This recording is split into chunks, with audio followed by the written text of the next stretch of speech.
ሰላም ሰላም እንዴት ናችሁ? የልዑል ሪል ስቴት ቤተሰቦች ዛሬ ደግሞ በአዲስ ነገር መተናል። ምንድነው አዲስ ነገሩ አትሉ? ኮሜርሻል ፕሮፐርቲ።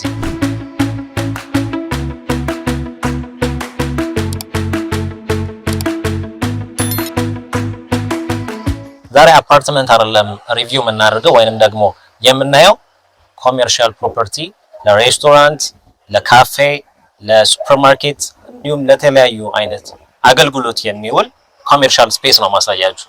ሰው ያለሁት ቦሌ ሩዋንዳ አካባቢ ነው። ሰው ወደ ውስጥ ገብተን ደግሞ ያለውን ነገር እያንዳንዱን ዲቴል እናያለን። ተከተሉ። ሰው ሱቁ የሚገኘው ቦሌ ሩዋንዳ ላይ ነው እንደነገርኳችሁ። አሁን ወደ ቤዝመንቱ ወይም ደግሞ ወደ ፓርኪንጉ ልግባና ላሳያችሁ ያለውን ነገር። ሰው ላይ ቀጥታ ግራውንድ ላይ ስንገባ ወይም ደግሞ ቤዝመንት ላይ የምናገኘው የመኪና ፓርኪንግ ነው። ወደ 12 አካባቢ መኪና ማቆም የሚችል ስፔስ አለው። እንደነገርኳችሁ ይሄኛው ግራውንድ ፍሎሩ ወይንም ደግሞ ሜዛኒኑ ኮሜርሻል ስፔስ ነው። ከዛ በላይ ሙሉ መኖሪያ ነው። ሞስትሊ ፕሪፈር የሚደረገው ለሬስቶራንት አካባቢ ነው። ምክንያቱም አሁን ያለንበት አካባቢ የመን ሬስቶራንት፣ ቤታችን ቁርስ ቤት አካባቢ የሚገኝበት ቦታ በመሆኑ ተመሳሳይ የሆነ ቢዝነስ ቢሰራበት ሞር ሪኮመንድ የሚደረግ ኤሪያ ላይ ነው ያለነው። ሶ እንደምትመለከቱት ጄነሬተር አለን፣ ኤሌቬተር አለን። ከዛም በኋላ የውሃም ችግር አይኖርብንም፣ ምክንያቱም ወደ 15000 ሊትር ታንከር አለን። በተጨማሪም ደግሞ ለኮሜርሻል ስፔሱ ተጨማሪ ደግሞ የራሳችሁን ታንከር ማድረግ ትችላላችሁ።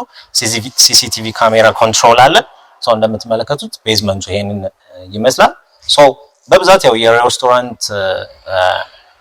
ሬስቶራንቶች ቀን ቀን ነው በብዛት የሚሰሩት። አንዳንዱ ማታ ላይ የሆነ ኮዚ የሆነ ሬስቶራንት ከሆነ የተወሰነ ምሽት ይኖረዋል። ሶ ይሄኛው ፓርኪንግ ስፔስ ብዙ ጊዜ ቀን ቀን ክፍት ስለሆነ አዲሽናሊ ለኛ ፐርፐዝ መጠቀም እንችላለን ማለት ነው። ከዛም በተጨማሪም ደግሞ ውጪው ላይ የውስጥ ለውስጥ መንገዶች ስላሉ ተጨማሪ እሱን እንደ ፓርኪንግ ስፔስ መጠቀም እንችላለን ማለት ነው። ስለዚህ ወደ ሱቁ ወይንም ደግሞ ወደ ሬስቶራንቱ ገብተን ምን እንደሚመስል እናሳያችኋለን። ባዶ ክፍል ስለሆነ ሴትአፑን እና ምን አይነት ሌአውት አለው የሚለውን ነው የምናየው። ሶ ወደ ሱቁ እንሂድ።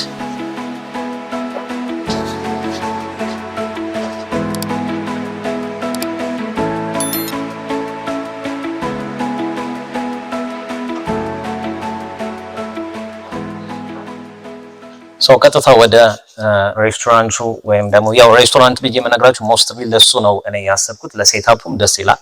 ሶ ከዛ አንፃር ነው። ሶ ወደ ስፔሱ ስንገባ እንደምትመለከቱት ሙሉ ሊያወጡ ምንም አይነት ነገር የለውም። ፍሪ የሆነ ስፔስ ነው። the only thing ኮለን ያለን እዚህ ጋር ነው። ሌሎች ጠቅላላ ሁሉም ኢጅ ላይ ስለሆኑ ወይ ደግሞ ጥግ ላይ ስለሆኑ ለሊያውት በደንብ ይመቸናል ማለት ነው። ሶ እንደምትመለከቱት በግራም በቀኝም በቂ የሆነ ብርሃን ኢቨን ዊንዶ እና በሮች ያሉት ስለሆነ እንደፈለግን ቬንቲሌሽኑን ማጫወት እንችላለን ማለት ነው። ሶ እንደምትመለከቱት በአንዱ ሳይድ ብቻ ወደ 6 መስኮቶች ያሉት ስለሆነ ኢትስ ናይስ ማለት ነው። ሶ ሞስት ፕሮባብሊ እዚህ ጋር በዚህኛው ሳይድ እና በዚህ በግራና በቀኝ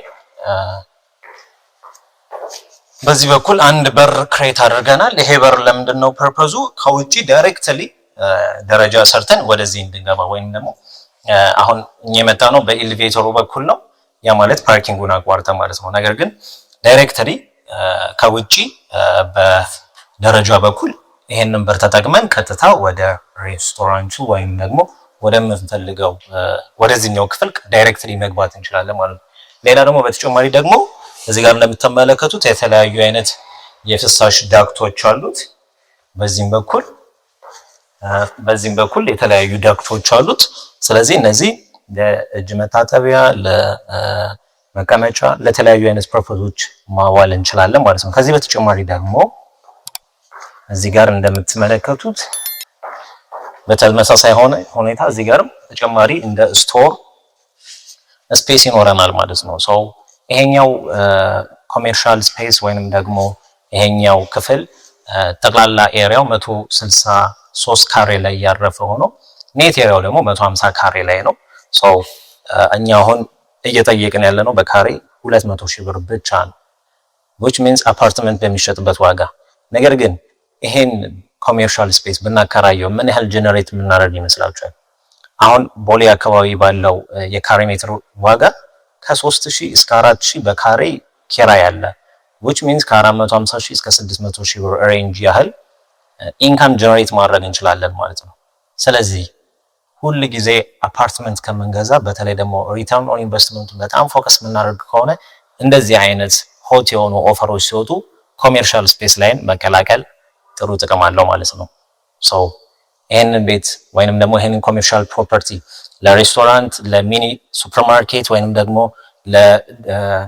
ለተለያዩ አይነት ስቶሮችን ማድረግ የሚፈልግና መጎብኘት የሚፈልግ ሰው ካለ ስልኬ ላይ በመደወል መጎብኘት ይችላሉ ማለት ነው። በተጨማሪ ይሄንን ቪዲዮ እስካዩ ድረስ ሼር፣ ኮፒ ሊንክ እና ሰብስክራይብ ማድረግ እንዳይረሱ። ዱር ሪል ስቴት ነኝ። በሚቀጥለው በሌላ ቪዲዮ እስከምንገናኝ ድረስ መልካም ጊዜ